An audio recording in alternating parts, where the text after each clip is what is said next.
James found himself on the phone a lot the past few months, trying to make good on a promise he made to his brother to manage his estate after he died.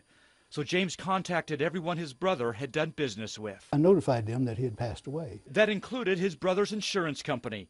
A few days after notifying Safeco, James received a check. It was for an accident claim his brother had made several years ago, but never completed.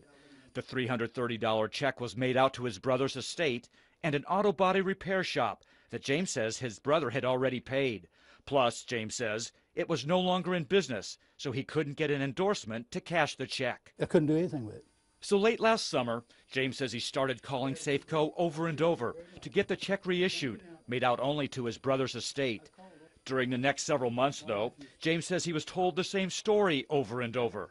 They'd send a new check. I think the last time I called was in December, and they told me that we'll get this out immediately. Don't worry about it. It'll be out immediately. And what would happen? Nothing. After still another month of waiting, James called the 2 News problem solvers. We called Safeco, and a representative promised to look into the situation right away.